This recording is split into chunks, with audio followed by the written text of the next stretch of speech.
Hi, I'm Milan from QiTech, and today I'm proud to present you the newest version of the QiTech Pro Extruder. So we made a couple updates, and I'm going to take you through the hardware changes first and then to the software changes.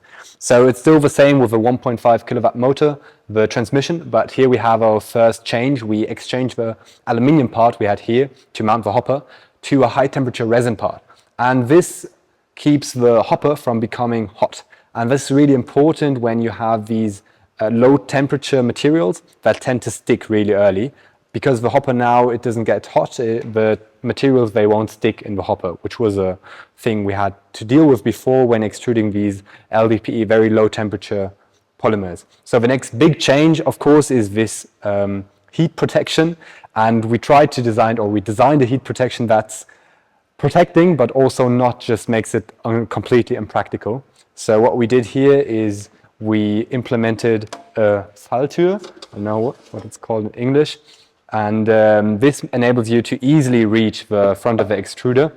And here we have 3 high temperature heating elements with the 3 temperature sensors that go up to the skin of a barrel, and we exchanged this nozzle part into a new hexagon part. It was round before. This way you can just get a large screwdriver and a large wrench and be able to have way more force to get it super tight.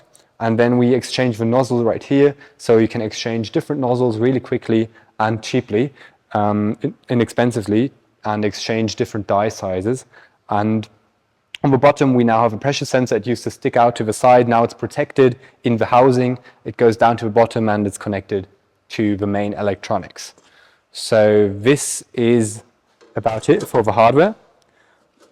The pressure sensor and all the sensors communicate directly to the QiTech software.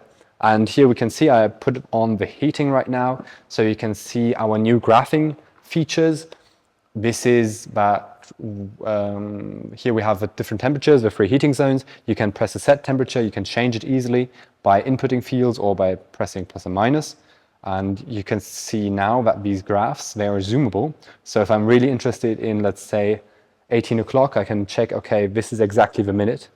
And this is perhaps for the temperatures, which are rather long lasting, not that interesting. But if you want to look at the pressure, this is really interesting because you can zoom in on a specific time frame and look at the pressure buildup. And this is interesting, especially if you view it in comparison to the filament diameter buildup. And this is what this new graphing feature enables. It also shows you the motor voltage and motor current graphed over the time. And this way you can have all the different graphs and export them as a CSV, as a PNG, or as an Excel file. And you can then have an overview of all the different graphs of temperatures, of pressure, of the laser diameter measurements, of the winding speed, and then you can make comparisons for your laboratory. And what we also implemented in the setup is an easy way to reverse a motor. So this way you can reverse a motor in case you want to move backwards a bit to relieve pressure.